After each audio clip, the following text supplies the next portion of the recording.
ಓಂ ನಮೋ ಭಗವತೆ ವಾಸುದೇವಾಯ.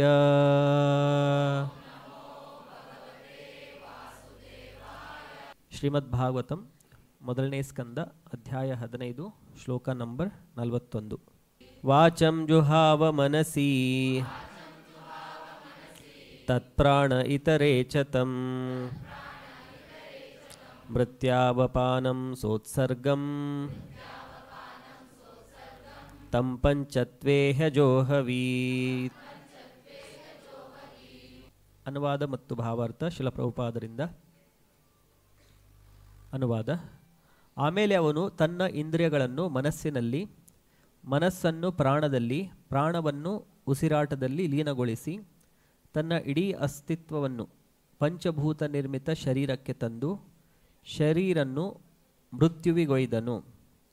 ಆಮೇಲೆ ಪರಿಶುದ್ಧಾತ್ಮನಾಗಿ ಬದುಕಿನ ಭೌತಿಕ ಕಲ್ಪನೆಯಿಂದ ವಿಮುಕ್ತನಾದನು. ಭಾವಾರ್ಥ: ಯುಧಿಷ್ಠಿರ ಮಹಾರಾಜನು ತಮ್ಮನಾದ ಅರ್ಜುನನಂತೆಯೇ ಗಮನವನ್ನು ಕೇಂದ್ರೀಕರಿಸಿ ಕ್ರಮಕ್ರಮವಾಗಿ ಎಲ್ಲ ಭೌತಿಕ ಬಂಧನಗಳಿಂದ ವಿಮುಕ್ತಿ ಪಡೆಯಲು ತೊಡಗಿದನು. ಮೊದಲು ಎಲ್ಲ ಇಂದ್ರಿಯಗಳ ಕಾರ್ಯಚಟುವಟಿಕೆಗಳನ್ನು ಕೇಂದ್ರೀಕರಿಸಿ ಅವುಗಳನ್ನು ಮನಸ್ಸಿನಲ್ಲಿ ಲೀನಗೊಳಿಸನು. ಅಂದರೆ ಪರಮಪ್ರಭುವಿನ ದಿವ್ಯ ಸೇವೆಯಲ್ಲಿ ಮನಸ್ಸನ್ನು ಪೂರ್ತಿಯಾಗಿ ನಿಲ್ಲಿಸಿದನು ಎಂದರ್ಥ. ಲೌಕಿಕ ಚಟುವಟಿಕೆಗಳನ್ನು ನಡೆಸುವುದು ಮನಸ್ಸು. ಇಂದ್ರಿಯಗಳ ಕ್ರಿಯೆ ಪ್ರಕ್ರಿಯೆಗಳ ಮೂಲಕ ಅದು ಕಾರ್ಯನಿರತವಾಗುತ್ತದೆ. ಈಗ ಅವನು ದೇವತ್ವಕ್ಕೆ ಹಿಂದಿರುಗುತ್ತಿರುವುದರಿಂದ ಮನಸ್ಸು ತನ್ನ ಲೌಕಿಕ ಚಟುವಟಿಕೆಗಳನ್ನು ನಿಲ್ಲಿಸಲಿ ಮತ್ತು ಭಗವಂತನ ದಿವ್ಯ ಸೇವೆಯ ಕಡೆಗೆ ಅದು ತಿರುಗಲಿ ಎಂದು ಪ್ರಾರ್ಥಿಸಿದನು. ಇನ್ನು ಮುಂದೆ ಭೌತಿಕ ಚಟುವಟಿಕೆಗಳ ಅಗತ್ಯ ಉಳಿಯಲಿಲ್ಲ. ವಾಸ್ತವವಾಗಿ ಮನಸ್ಸಿನ ಚಟುವಟಿಕೆಗಳನ್ನು ನಿಲ್ಲಿಸುವುದು ಸಾಧ್ಯವಿಲ್ಲ, ಏಕೆಂದರೆ ಅವು ನಿತ್ಯ ಆತ್ಮರ ಪ್ರತಿಬಿಂಬವಾಗಿರುತ್ತದೆ. ಆದರೆ ಆ ಚಟುವಟಿಕೆಗಳ ಗುಣವನ್ನು ಬದಲಾಯಿಸಬಹುದು. ಅದನ್ನು ಭೌತ ವಸ್ತುಗಳಿಂದ ಭಗವಂತನ ದಿವ್ಯ ಸೇವೆಯತ್ತ ತಿರುಗಿಸಬಹುದು. ಪ್ರಾಣವಾಯುವಿನ ಕಲ್ಮಶದಿಂದ ಮನಸ್ಸನ್ನು ಸ್ವಚ್ಛಗೊಳಿಸಿದಾಗ ಮನಸ್ಸಿನ ಭೌತಿಕ ಗುಣವು ಬದಲಾವಣೆ ಹೊಂದುತ್ತದೆ. ಆ ಮೂಲಕ ಮತ್ತೆ ಮತ್ತೆ ಹುಟ್ಟುವ ಸಾಯುವ ಗೋಜಲನ್ನು ತಪ್ಪಿಸಿಕೊಂಡು ಶುದ್ಧ ಆಧ್ಯಾತ್ಮ ಜೀವನದಲ್ಲಿ ನೆಲೆಗೊಳ್ಳಬಹುದು. ಎಲ್ಲವೂ ಭೌತ ಶರೀರದ ತಾತ್ಕಾಲಿಕ ಅಸ್ತಿತ್ವದಿಂದ ಪ್ರಕಟವಾಗುತ್ತದೆ. ಸಾಯುವ ಸಮಯದಲ್ಲಿ ಮನಸ್ಸು ಮುಂದಿನ ಶರೀರವನ್ನು ಉತ್ಪತ್ತಿ ಮಾಡುತ್ತದೆ. ಆದರೆ ಭಗವಂತನ ದಿವ್ಯ ಚರಣಕಮಲಗಳ ಪ್ರೇಮಯುತ ಸೇವೆಯಲ್ಲಿ ಸತತವಾಗಿ ನಿರತವಾಗುವುದರಿಂದ ಶುದ್ಧಗೊಂಡು ದೇಹಾವಸಾನ ಸಮಯದಲ್ಲಿ ಮನಸ್ಸಿಗೆ ಇನ್ನೊಂದು ದೇಹವನ್ನು ಉತ್ಪತ್ತಿ ಮಾಡುವ ಅವಕಾಶವೇ ಬರುವುದಿಲ್ಲ. ಅದು ಭೌತಿಕ ಕಲ್ಮಶದಲ್ಲಿ ಮಗ್ನವಾಗುವುದರಿಂದ ಬಿಡುಗಡೆ ಪಡೆಯುತ್ತದೆ. ಆಗ ಪರಿಶುದ್ಧ ಆತ್ಮವು ಭಗವದ್ಧಾಮಕ್ಕೆ ಮರಳಲು ಸಮರ್ಥವಾಗುತ್ತದೆ. ಇಲ್ಲಿಗೆ ಶಿಲ ಪ್ರಭುಪಾದರ ಭಾವಾರ್ಥ ಮುಕ್ತಾಯಗೊಳ್ಳುತ್ತದೆ. ಸೊ ಈ ಅಧ್ಯಾಯದಲ್ಲಿ ನಾವು ನೋಡ್ತಾ ಇದ್ದೇವೆ ಪಾಂಡವರ ಸಕಾಲಿಕ ನಿವೃತ್ತಿ. ಸೊ ಪಾಂಡವರು ಹೇಗೆ ಈ ಸಂಸಾರದಿಂದ ನಿವೃತ್ತಿಯನ್ನು ಹೊಂದಿದರು ಅಂಥೇಳಿ. ಸೊ ಪಾಂಡವರು ಕೃಷ್ಣನ ನಿತ್ಯ ಸಂಗಾತಿಗಳು. ಅವರು ತಮ್ಮ ಕರ್ಮದ ಮುಖಾಂತರ ಈ ಭೌತಿಕ ಸಂಸಾರದಲ್ಲಿ ಜನ್ಮ ತೆಗೆದುಕೊಂಡಿರುವುದಿಲ್ಲ. ನಾವು ಹೇಗೆ ನಾವು ಜನ್ಮ ತಗೊಂಡಾಗ ನಮ್ಮ ಕರ್ಮದ ಪ್ರಕಾರ ನಾವು ಯಾವುದೋ ಒಂದು ಗ್ರಹದಲ್ಲಿ, ಯಾವುದೋ ಒಂದು ಊರಿನಲ್ಲಿ, ಯಾವುದೋ ಒಂದು ಮನೆಯಲ್ಲಿ, ಯಾವುದೋ ಒಂದು ತಂದೆ ತಾಯಿಗೆ ಜನ್ಮ ತೆಗೆದುಕೊಂಡಿರುತ್ತೆ. ಅದು ಕರ್ಮಣ ದೈವನೇತ್ರೇಣ ಜಂತುರ್ದೇಹ ಉಪಪತ್ಯೆ. ಸೊ ಈ ಥರ ಅದನ್ನು ಡಿಸ್ಕ್ರೈಬ್ ಮಾಡಿದ್ದಾರೆ. ಅಂದರೆ ನಮ್ಮ ಕರ್ಮದ ಆಧಾರದ ಮೇಲೆ ಕರ್ಮಣ ದೈವನೇತ್ರೇಣ, higher arrangement, by higher arrangement ನಮಗೆ ಯಾವ ಶರೀರದಲ್ಲಿ, ಮನುಷ್ಯ ಶರೀರ ಆಗಲಿ ಅಥವಾ ಪ್ರಾಣಿಗಳ ಶರೀರ ಆಗಲಿ, ಪಕ್ಷಿಗಳ ಶರೀರ ಆಗಲಿ, ಸೊ ಯಾವ ಪ್ರಕಾರದ ಶರೀರ ನಮಗೆ ಸಿಗಬೇಕು ಅಂಥೇಳಿ ನಮ್ಮ ಕರ್ಮದ ಪ್ರಕಾರ ಡಿಸೈಡ್ ಮಾಡಿ ಆ ಥರ ತಾಯಿಯ ಗರ್ಭದಲ್ಲಿ ನಮ್ಮನ್ನು ಪ್ಲೇಸ್ ಮಾಡ್ತಾರೆ, ಆತ್ಮವನ್ನು. ಆಮೇಲೆ ಆತ್ಮ ಆ ಪ್ರಕಾರದ ಶರೀರವನ್ನು ಪಡ್ಕೊಂಡು ಹೊರಗಡೆ ಬರುತ್ತೆ. ಮನುಷ್ಯರ ಗರ್ಭದಲ್ಲಿ ಹೋದರೆ ಮನುಷ್ಯರಾಗಿ ಹುಟ್ಟುತ್ತೆ, ಪ್ರಾಣಿಯ ಗರ್ಭದಲ್ಲಿ ಹೋದರೆ ಪ್ರಾಣಿಯಾಗಿ ಹುಟ್ಟುತ್ತೆ, ಪಕ್ಷಿಗಳ ಗರ್ಭದಲ್ಲಿ ಹೋದರೆ ಪಕ್ಷಿಯಾಗಿ ಹುಟ್ಟುತ್ತೆ. ಅದೇ ಥರ ಬೇರೆ ಜೀವಜಾತಿಗಳ ಶರೀರವನ್ನು ಪಡ್ಕೊಂಡು ಬರುತ್ತೆ. ಆಮೇಲೆ ಅದು ಶರೀರ ಕೂಡ ತಾತ್ಕಾಲಿಕವಾಗಿರುತ್ತೆ, ಅದು ಶಾಶ್ವತ ಶರೀರವಾಗಿರೋದಿಲ್ಲ. ಅದಕ್ಕೆ ಒಂದು ಬರ್ತ್ ಡೇಟ್ ಅಂತೇಳಿ ಇರುತ್ತೆ, ಆಮೇಲೆ ಅದಕ್ಕೆ ಒಂದು ಡೆತ್ ಡೇಟ್ ಅಂತೇಳಿ ಇರುತ್ತೆ. ಆಮೇಲೆ ಅದರ ಮಧ್ಯದಲ್ಲಿ ಏನಾಗುತ್ತೆ, ವೃದ್ಧಾಪ್ಯ, ರೋಗಗಳು ಇದೆಲ್ಲ ಆಗುತ್ತೆ, ಶರೀರ ಬೆಳೆಯುತ್ತೆ. ಸೊ ಪಾಂಡವರು ಈ ಥರ ತಮ್ಮ ಕರ್ಮದ ಪ್ರಕಾರ ಅವರು ಜನ್ಮ ತೆಗೆದುಕೊಳ್ಳೋದು, ಯಾಕಂದರೆ ಅವರು ಭಗವಂತನ ಶುದ್ಧ ಭಕ್ತರಾಗಿರೋದ್ರಿಂದ. ಹೇಗೆ ಕೃಷ್ಣ ತನ್ನ ಜನ್ಮದ ಬಗ್ಗೆ ಹೇಳ್ತಾನೆ, ಜನ್ಮ ಕರ್ಮಚ ಮೇ ದಿವ್ಯಂ, ಭಗವದ್ಗೀತೆಯಲ್ಲಿ ಕೃಷ್ಣ ಹೇಳೋದು ಜನ್ಮ ಕರ್ಮಚ ಮೇ ದಿವ್ಯಂ ಏವಂ ಯೋ ವ್ಯಕ್ತಿ ತತ್ವತಃ ತ್ಯಕ್ತ್ವಾ ದೇಹಂ ಪುನರ್ಜನ್ಮನೈತಿ ಮಾಮೇತಿ. ಸೊ ಕೃಷ್ಣನ ಜನ್ಮ ದಿವ್ಯವಾಗಿದೆ, ನಮ್ಮ ಜನ್ಮ ಏನಾಗಿದೆ, 3 ಗುಣಗಳಿಂದ ಕೂಡಿದೆ. ನಾವು 3 ಗುಣಗಳ ಪ್ರಭಾವದಿಂದ ಜನ್ಮ ತೆಗೆದುಕೊಳ್ತೇವೆ. ಬಟ್ ಕೃಷ್ಣ ಆ 3 ಗುಣಗಳ ಸ್ವಾಮಿ. ಸೊ ಕೃಷ್ಣ 3 ಗುಣಗಳ ಕಂಟ್ರೋಲಲ್ಲಿ ಇಲ್ಲ. ಸೊ ಕೃಷ್ಣ ಯಾವಾಗ ಬೇಕು, ಎಲ್ಲಿ ಜನ್ಮ ತಗೋಬೇಕು, ಕೃಷ್ಣ ಡಿಸೈಡ್ ಮಾಡಿಕೊಂಡು ಬರ್ತಾರೆ. ನಮ್ಮಲ್ಲಿ ಅದು ಡಿಸಿಷನ್ ಇರಲ್ಲ. ಸೊ ನಮ್ಮ ಕರ್ಮದ ಪ್ರಕಾರ ಎಲ್ಲಿ ಹೋಗಬೇಕು ಅಲ್ಲಿ ನಾವು ಹೋಗಲೇಬೇಕು. ಇಲ್ಲಿ ಬಂದಮೇಲೆ ನನಗೆ ಲೈಕ್ ಆಗಿಲ್ಲ, ಬೇರೆ ಕೊಡಿ ನನಗೆ ಅಂತ ಹೇಳಿದ್ರೆ ಆಗಲ್ಲ. ಇಷ್ಟು ದಿವಸ ಇಲ್ಲಿ ಇರಬೇಕಂದ್ರೆ ಇರಲೇಬೇಕು. ಅದನ್ನು ಎಂಡ್ ಮಾಡಬೇಕಂದ್ರೆ ಆತ್ಮಹತ್ಯೆ ಮಾಡ್ಕೋಬೋದು, ಬಟ್ ಅದು ಒಂದು ಮಹಾಪಾಪ. ಅವಾಗೇನಾಗುತ್ತೆ, ಎಷ್ಟು ಟೈಮ್ ಇಲ್ಲಿ ಇರಬೇಕಿತ್ತಲ್ವಾ ಅಷ್ಟು ಟೈಮು ಇನ್ನೊಂದು ಭೌತಿಕ ಶರೀರ ಸಿಗಲ್ಲ. ಆವಾಗ ಭೂತ ಪ್ರೇತರಾಗಿ ಇರಬೇಕಾಗುತ್ತೆ. ಸಪೋಸ್ ನಂದು ಆಯಸ್ಸು 80 ವರ್ಷ ಇತ್ತು, ಸೊ ನನಗೆ ಲೈಕ್ ಆಗಿಲ್ಲ, 20 ವರ್ಷಕ್ಕೆ ನಾನು ಡಿಸೈಡ್ ಮಾಡಿಬಿಟ್ಟೆ ಬೇಡಪ್ಪ ಇದು ಸಾಕು ಅಂತೇಳಿ. ಎಷ್ಟು ವರ್ಷ ಉಳೀತು, 60 ವರ್ಷ. ಅವಾಗ 60 ವರ್ಷ ಏನಾಗಿರಬೇಕು, ಭೂತ ಪ್ರೇತರಾಗಿ ಒಂದು ಭೌತಿಕ ಶರೀರ ಇಲ್ಲದೆ, ಯಾಕಂದರೆ ಕೊಟ್ಟಿದ್ದ ಶರೀರ ನಾನೇ ಬೇಡ ಅಂತೇಳಿ ಬಿಟ್ಬಿಟ್ಟೆ. ಸೊ ಇನ್ನೊಂದು ಶರೀರ ರೆಡಿ ಆಗಿಲ್ಲ.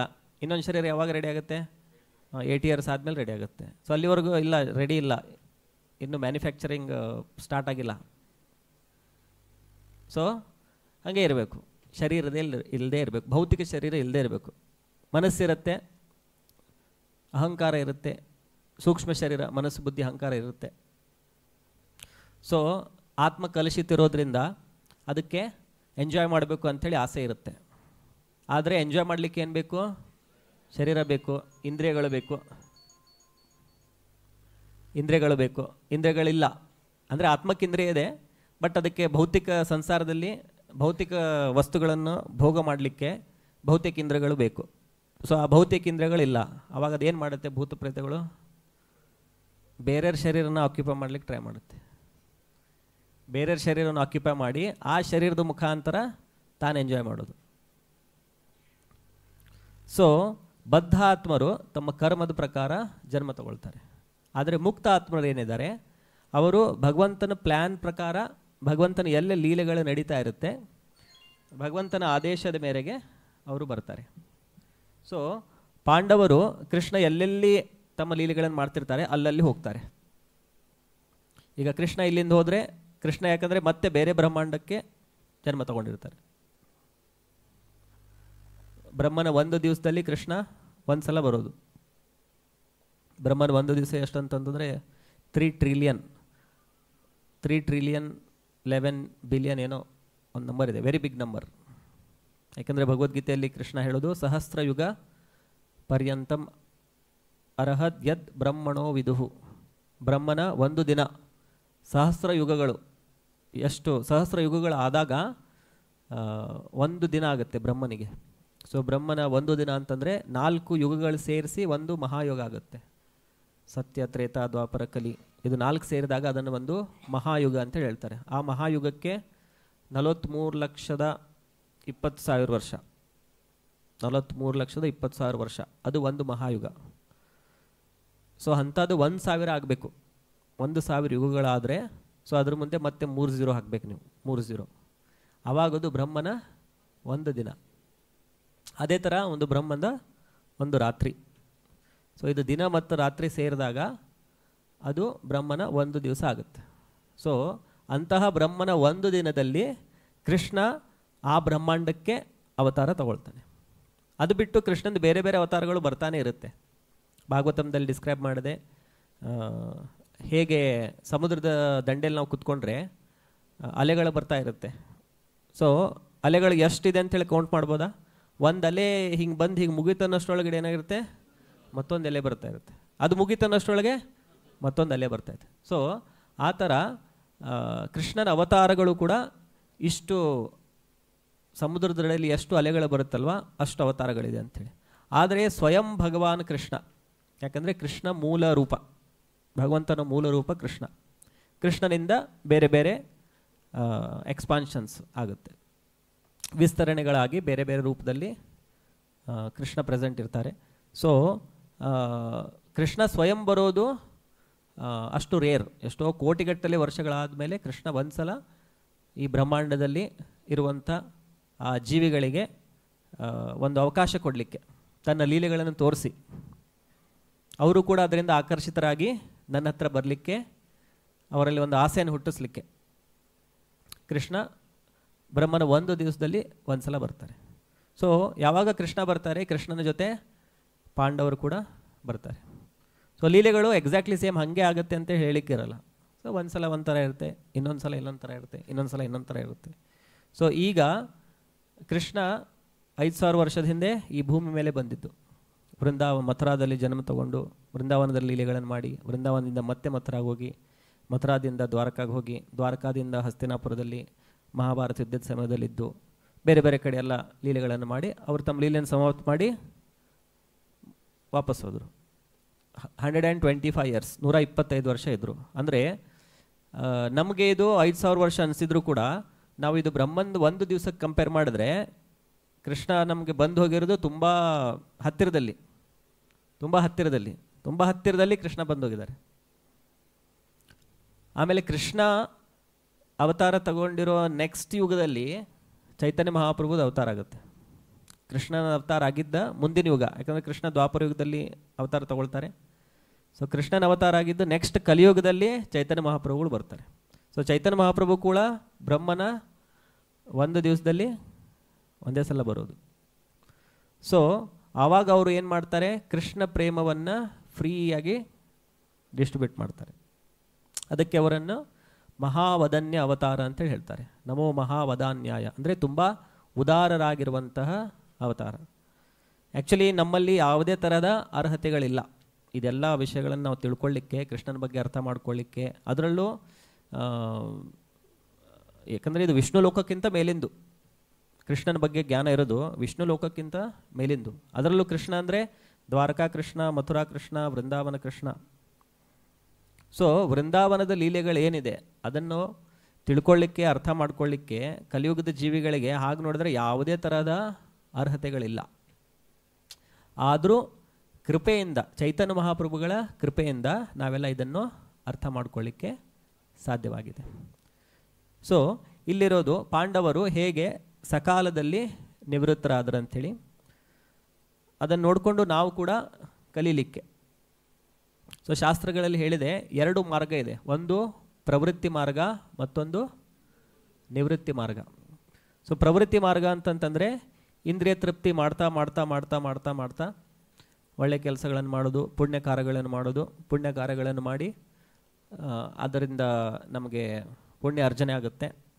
ಆಮೇಲೆ ಅದರಿಂದ ನಾವು ಒಂದು ಭೌತಿಕ ಸುಖವನ್ನು ಅನುಭವಿಸ್ಬೋದು. ಬಟ್ ಅದು ಭೌತಿಕ ಸುಖ ಹೇಗಿರುತ್ತಂತಂದರೆ ಅದು ಕ್ಷಣಿಕ ಇರುತ್ತೆ, ಅದು ಶಾಶ್ವತವಾಗಿರಲ್ಲ. ಯಾಕಂದರೆ ಶರೀರನೇ ಶಾಶ್ವತ ಇಲ್ಲ. ಸಪೋಸು ನಾನು ಒಂದು ಕೋಟ್ಯಾಧಿಪತಿ ಮನೆಯಲ್ಲಿ ಹುಟ್ಟಿದೆ ಅಂದ್ಕೊಳ್ಳಿ. ಸೊ ನಾನು ಪರ್ಮನೆಂಟಾಗಿ ಕೋಟ್ಯಾಧಿಪತಿ ಇರ್ಬೋದಾ? ಇಲ್ಲ. ಯಾಕಂದರೆ ಮೃತ್ಯು ಆದಮೇಲೆ ನೆಕ್ಸ್ಟ್ ಏನಾಗುತ್ತೆ ಗೊತ್ತಿಲ್ಲ. ಕರ್ಮದ ಪ್ರಕಾರ ಮತ್ತೆ ನಾನು ಒಂದು ಪ್ರಾಣಿಯಾಗೂ ಜನ್ಮ ತಗೋಬೋದು, ಅಥವಾ ಒಂದು ಭಿಕ್ಷುಕನ ಮನೆಯಲ್ಲೂ ಜನ್ಮ ತಗೋಬೋದು, ರೋಡ್ ಸೈಡ್ ಅಲ್ವಾ. ಅಥವಾ ನಾನು ತುಂಬ ಕಷ್ಟಪಟ್ಟು ಶ್ರೀಮಂತನಾದೆ, ಕೋಟ್ಯಾಧಿಪತಿ ಆದೆ, ಈಗ ಮೃತ್ಯು ಬಂತು. ಸೊ ಮತ್ತೆ ಜನ್ಮ ತಗೊಂಡಾಗ ಮತ್ತೆ ನಾನು ಕೋಟ್ಯಾಧಿಪತಿ ಮನೆಯಲ್ಲೇ ಜನ್ಮ ತಗೊಳ್ತೇನೆ ಅಂತ ಏನಾದರೂ ಹೇಳಲಿಕ್ಕಾಗತ್ತಾ? ಇಲ್ಲ. ಸೊ ಇಲ್ಲಿರುವಂಥ ಯಾವುದೇ ಸುಖಗಳಿದೆ ಅದು ಕ್ಷಣಿಕ ಸುಖಗಳು. ಅದು ನಮಗೆ 100 ವರ್ಷ ತುಂಬ ಅನ್ನಿಸ್ಬೋದು. ಈಗ ನಾವು ಬ್ರಹ್ಮನ ಕಾಲಾವಧಿ ನೋಡಿದ್ರೆ, ಆತ್ಮಕ್ಕೆ ಟೈಮ್ ಸ್ಕೇಲಲ್ಲಿ ನೋಡಿದ್ರೆ ಅದೇನೋ ಒಂದು ಕ್ಷಣಿಕ ಸುಖ ಇದ್ದಂಗೆ ಅಷ್ಟೆ. ಅದನ್ನೇ ಟೆಂಪ್ರರಿ ಹ್ಯಾಪಿನೆಸ್ ಅಂತೇಳಿ ಹೇಳ್ತಾರೆ. ಬಟ್ ಆತ್ಮಕ್ಕೆ ಬೇಕಾಗಿರೋದೇನು? ಶಾಶ್ವತವಾಗಿರುವಂಥ ಆನಂದ. ಸೊ ಒಂದು ಪ್ರವೃತ್ತಿ ಮಾರ್ಗ. ಪ್ರವೃತ್ತಿ ಮಾರ್ಗ ಅಂತಂತಂದರೆ ಇದು ಅಜ್ಞಾನದಲ್ಲಿರುವಂಥವ್ರು ಮಾಡೋರು. ಆದರೆ ಸ್ವಲ್ಪ ಅದರಲ್ಲಿ ಏನೋ ಭಗವಂತನ ಮೇಲೆ ನಿಷ್ಠೆ ಇರುತ್ತೆ, ಅಥವಾ ನಮ್ಮ ಮೇಲೆ ಯಾರೋ ಇದ್ದಾರೆ, ಯಾರೋ ದೇವಿ ದೇವತೆಗಳಾದರೂ ಇದ್ದಾರೆ, ಅಥವಾ ಯಾರೋ ದೇವರು ಅಂತೇಳಿದ್ದಾರೆ, ಅವರನ್ನು ನಾವು ಪೂಜೆ ಮಾಡಬೇಕು. ಅವರನ್ನು ಪೂಜೆ ಮಾಡಿದರೆ ಅಥವಾ ಒಳ್ಳೆಯ ಕೆಲಸಗಳನ್ನು ಮಾಡಿದರೆ ನಮಗೂ ಒಳ್ಳೆಯದಾಗುತ್ತೆ. ಅಂದರೆ ಅವರು ನಾಸ್ತಿಕರಿಗಿಂತ ಬೆಟರ್. ಯಾಕಂದರೆ ನಾಸ್ತಿಕರಂದರೆ ಏನು? ಈಶ್ವರೋಹಂ ಅಹಂ ಭೋಗಿ, ಅಂದರೆ ನಾನೇ ಈಶ್ವರ ನಾನೇ ಭೋಗಿ, ಎಲ್ಲ ಇರೋದು ನನ್ನ ಸಲುವಾಗಿನೇ, ಯಾರೂ ಕಂಟ್ರೋಲರ್ ಇಲ್ಲ, ನನ್ನ ಮೇಲೆ ಯಾರೂ ಇಲ್ಲ, ನಾನು ಏನು ಮಾಡಿದರೂ ನಾನು ಅದಕ್ಕೆ ಆನ್ಸರೇಬಲ್ ಇಲ್ಲ, ಅಕೌಂಟೆಬಿಲಿಟಿ ಇಲ್ಲ. ಅಂದರೆ ನನಗೆ ಮನಸ್ಸಿಗೆ ಏನು ಬರುತ್ತೆ ನಾನು ಮಾಡ್ಬೋದು. ಪ್ರಾಣಿಗಳು ಕೊಲ್ಲಬೇಕಂದ್ರೆ ನಾನು ಪ್ರಾಣಿಗಳನ್ನು ಕೊಲ್ಬೋದು, ನಾನು ಮದ್ಯಪಾನ ಮಾಡಬೇಕಂದ್ರೆ ಮಾಡ್ಬೋದು, ಯಾರು ಹೇಳೋರು ಕೇಳೋರು ಯಾರಿಲ್ಲ, ನಾನು ಏನು ಮಾಡಿದ್ರು ಏನೂ ಆಗಲ್ಲ. ಯಾಕಂದರೆ ಯಾರೂ ಒಬ್ಬ ಕಂಟ್ರೋಲರ್ ಅಂತೇಳಿ ಇಲ್ಲವೇ ಇಲ್ಲ. ಸೊ ಯಾರೂ ಕ್ವಶನ್ ಮಾಡೋರೇ ಇಲ್ಲ. ಸೊ ಅವರಿಗೆ ಪಾಪ ಪುಣ್ಯ ಅನ್ನೋದ್ರ ಬಗ್ಗೆ ಜ್ಞಾನ ಇರಲ್ಲ, ಅಥವಾ ಅವರಿಗೆ ಅದರಲ್ಲಿ ನಂಬಿಕೆ ಇರಲ್ಲ. ಸೊ ಅಂಥವರು ನಾಸ್ತಿಕರು. ಸೊ ಅವ್ರದ್ದು ಉದ್ದೇಶ ಏನು? ಲೈಫನ್ನು ಎಂಜಾಯ್ ಮಾಡೋದು, ಭೌತಿಕವಾಗಿ ಎಂಜಾಯ್ ಮಾಡೋದು. ಆದರೆ ಇನ್ನೊಂದು, ಯಾರು ಆಸ್ತಿಕರು ಇರ್ತಾರೆ, ಆಸ್ತಿಕರಿದ್ದು ಅವರಿಗೆ ಅಜ್ಞಾನದಲ್ಲಿರ್ತಾರೆ. ಇಬ್ಬರು ಅಜ್ಞಾನದಲ್ಲಿ ಇದ್ದಾರೆ, ಅಟ್ಲೀಸ್ಟ್ ಇವರು ಬೆಟರ್, ಸ್ವಲ್ಪ ಬೆಟರ್. ಸೊ ಅಜ್ಞಾನ ಏನಂತಂತಂದರೆ ಈ ಸಂಸಾರದಲ್ಲಿ ನನಗೆ ಸುಖ ಸಿಗುತ್ತೆ, ಇದು ಅಜ್ಞಾನ. ಅಂದರೆ ಅವರಿಗೆ ಆತ್ಮಜ್ಞಾನ ಇರಲ್ಲ. ಆತ್ಮಜ್ಞಾನ ಅಂತಂದರೆ ನಾನು ಈ ಶರೀರ ಅಲ್ಲ, ಶರೀರದ ಒಳಗಡೆ ಇರುವಂಥ ಆತ್ಮ. ಆಮೇಲೆ ಆತ್ಮದ ನೆಸೆಸಿಟಿ ಏನು, ಆತ್ಮದ ಅವಶ್ಯಕತೆಗಳು ಏನು. ಸೊ ಆತ್ಮದ ಸ್ವರೂಪ ಸಚ್ಚಿದಾನಂದ. ಸೊ ಅದಕ್ಕೆ ಆನಂದ ಬೇಕು, ಶಾಶ್ವತ ಪರಿಸ್ಥಿತಿಗಳು ಬೇಕು, ಆಮೇಲೆ ಜ್ಞಾನ ಬೇಕು. ಆ್ಯಕ್ಚುಲಿ ಇದೇ ಒಳಗಡೆ ಎಲ್ರಿಗೂ ಇರೋದು ಇದೇ ಆಸೆಗಳು. ಶಾಶ್ವತವಾಗಿರಬೇಕು ಅಂದರೆ ಸಾವು ಇರಬಾರ್ದು, ಆಮೇಲೆ ಆನಂದಮಯವಾಗಿರಬೇಕು. ಬಟ್ ಅದನ್ನು ನಾವು ಶರೀರದಿಂದ ಅದನ್ನು ಎಕ್ಸ್ಟ್ರಾಕ್ಟ್ ಮಾಡಲಿಕ್ಕೆ ಟ್ರೈ ಮಾಡ್ತಾ ಇದ್ದೇವೆ. ಬಟ್ ಆ ಭೌತಿಕ ವಸ್ತುಗಳೇನಿದೆ ಅದು ಕೃಷ್ಣನ ಅಪರಾ ಪ್ರಕೃತಿ. ಆತ್ಮ ಇರೋದು ಕೃಷ್ಣನ ಪರಾ ಪ್ರಕೃತಿ. ಭಗವದ್ಗೀತೆಯಲ್ಲಿ ಕೃಷ್ಣ ಹೇಳ್ತಾರೆ, ಭೂಮಿರಪೋ ಅನುಲೋ ವಾಯು ಖಮ್ಮನ ಬುದ್ಧಿರೇವಚ ಅಹಂಕಾರ ಇತಿಯಮ್ಮೆ ಭಿನ್ನ ಪ್ರಕೃತಿ ರಷ್ಟಧ. ಇದು ನನ್ನ ಭಿನ್ನ ಪ್ರಕೃತಿ. ನೆಕ್ಸ್ಟ್ ಹೇಳೋದು ಅಪರಾ ಪ್ರಕೃತಿ ಅಂತೇಳಿ ಹೇಳ್ತಾರೆ. ಅಪರೇಯಂ ಇತಸ್ತು ಅನ್ಯಾಂ, ಇದು ಅಪರಾ ಪ್ರಕೃತಿ. ಇದು ಬಿಟ್ಟು ಇನ್ನೊಂದು ಅನ್ಯ ಪ್ರಕೃತಿ ಇದೆ. ಅಪರೇಯಂ ಇತಸ್ತು ಅನ್ಯಾಂ ಪ್ರಕೃತಿಂ ವಿದ್ಧಿ ಮೇ ಪರಾಂ. ನನ್ನದು ಒಂದು ಪರಾ ಪ್ರಕೃತಿ ಇದೆ. ಆ ಪರಾ ಪ್ರಕೃತಿ ಏನು? ಜೀವಭೂತ, ಅಂದರೆ ಆತ್ಮಗಳು. ಸೊ ಈ ಭೌತಿಕ ಸಂಸಾರದಲ್ಲಿದ್ದಾಗ ಅದನ್ನು ಜೀವಭೂತ ಅಂತೇಳಿ ಹೇಳ್ತಾರೆ. ಅದು ಮುಕ್ತರಾದಾಗ ಅದನ್ನು ಬ್ರಹ್ಮಭೂತ ಅಂತೇಳಿ ಹೇಳ್ತಾರೆ. ಸೊ ಬ್ರಹ್ಮಭೂತ ಅಂತಂತಂದರೆ 3 ಗುಣಗಳ ಪ್ರಭಾವದಿಂದ ಹೊರಗಡೆ ಇರೋದು.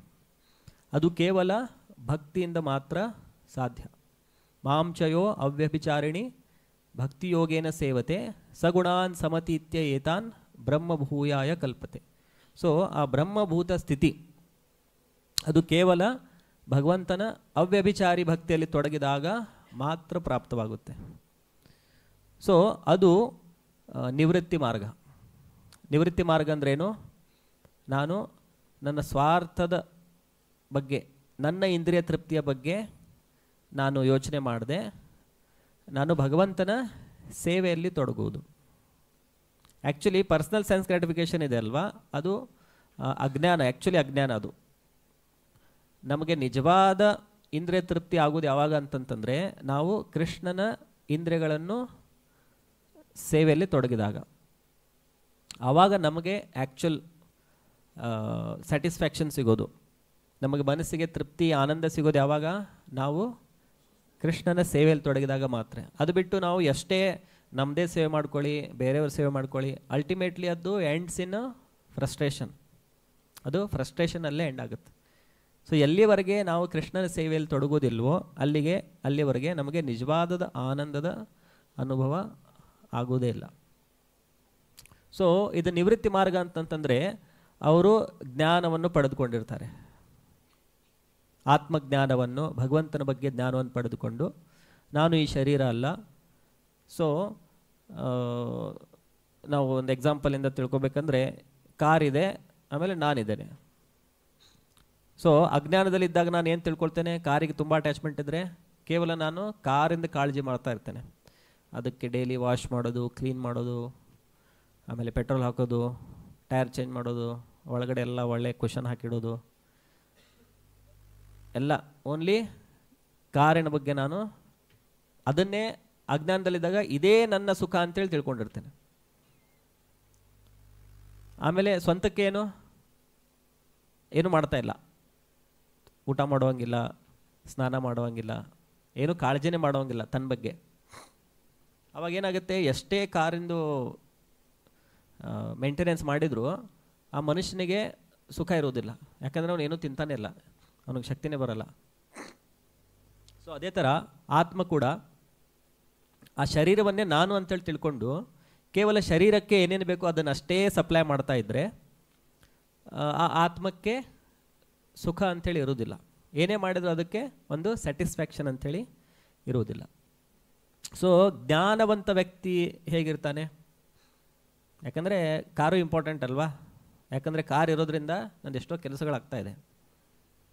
ನಾನು ಯಾವುದೋ ಒಂದು ಪ್ಲೇಸಿಗೆ ಹೋಗ್ಬೇಕಂದ್ರೆ ಆರಾಮಾಗಿ ಹೋಗ್ಬೋದು, ಇಮಿಡಿಯೇಟಾಗಿ ಕಡಿಮೆ ಸಮಯದಲ್ಲಿ ಹೋಗ್ಬೋದು. ಸೊ ಜ್ಞಾನವಂತ ವ್ಯಕ್ತಿ ಏನು ಮಾಡ್ತಾನೆ, ಆ ಶರೀರವನ್ನು ನೋಡ್ಕೊಳ್ತಾನೆ, ತನ್ನನ್ನು ನೋಡ್ಕೊಳ್ತಾನೆ. ಸೊ ಫಸ್ಟ್ ಪ್ರೈಮರಿ ಇಂಪಾರ್ಟೆನ್ಸ್ ಯಾರಿಗೆ? ಆತ್ಮಕ್ಕೆ. ಪ್ರೈಮರಿ ಇಂಪಾರ್ಟೆನ್ಸ್ ಆತ್ಮಕ್ಕೆ, ಸೆಕೆಂಡ್ರಿ ಶರೀರಕ್ಕೆ. ಯಾಕಂದರೆ ಶರೀರ ನನಗೆ ಸಹಾಯ ಮಾಡ್ತಾ ಇದೆ ಭಗವಂತನ ಭಕ್ತಿ ಮಾಡಲಿಕ್ಕೆ, ಭಗವಂತನ ಧಾಮಕ್ಕೆ ಹೋಗಲಿಕ್ಕೆ ಈ ಶರೀರ ನನಗೆ ಸಹಾಯ ಮಾಡ್ತಾ ಇದೆ. ಯಾಕಂದರೆ ಈ ಶರೀರವನ್ನು ನಾನು ಉಪಯೋಗ ಮಾಡಿಕೊಂಡೇ ಈಗ ನನ್ನ ಚೇತನೆಯನ್ನು ನಾನು ಶುದ್ಧ ಮಾಡಬೇಕು. ಸೊ ಜ್ಞಾನವಂತ ವ್ಯಕ್ತಿ ಅದು ಹೇಗಿರ್ತಾರೆ ಅಂತಂದರೆ, ಯುಕ್ತಾಹಾರ ವಿಹಾರಸ್ಯ ಯುಕ್ತಚೇಷ್ಟಸ್ಯ ಕರ್ಮಸು ಯುಕ್ತ ಸ್ವಪ್ನಾವಬೋಧಸ್ಯ ಯೋಗೋ ಭವತಿ ದುಃಖ. ಅಂದರೆ ಆಹಾರ ಅಂತಂದರೆ ಎಷ್ಟು ಬೇಕೋ ಅಷ್ಟೇ ಕೊಡೋದು. ಅದು ಏನು?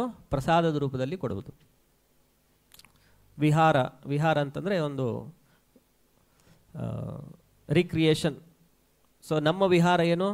ಕೀರ್ತನ ಮಾಡೋದು ಅಥವಾ ಭಗವಂತನ ಧಾಮಕ್ಕೆ ಪಿಲ್ಗ್ರಿಮೇಜಸ್ಗೆ ಹೋಗೋದು. ಸೊ ಎಲ್ಲ ಕನೆಕ್ಟೆಡ್ ವಿತ್ ಕೃಷ್ಣ. ಯುಕ್ತ ಆಹಾರ ವಿಹಾರ. ಆಮೇಲೆ ಮಲಗೋದು ಕೂಡ ಯಾವ ಸಲುವಾಗಿ? ಈ ಶರೀರಕ್ಕೆ ರೆಸ್ಟ್ ಕೊಡಲಿಕ್ಕೆ. ಯಾಕಂದರೆ ಈ ಶರೀರ ಭೌತಿಕ ಶರೀರ ಅಂತಂತಂದರೆ ಅದಕ್ಕೆ ಇದೆಲ್ಲ ನೆಸೆಸಿಟೀಸ್ ಇರುತ್ತೆ. ಅದಕ್ಕೆ ಆಹಾರ ಬೇಕು, ಅದಕ್ಕೆ ರೆಸ್ಟ್ ಬೇಕು, ಸ್ವಲ್ಪ ರಿಲ್ಯಾಕ್ಸೇಷನ್ ಬೇಕು.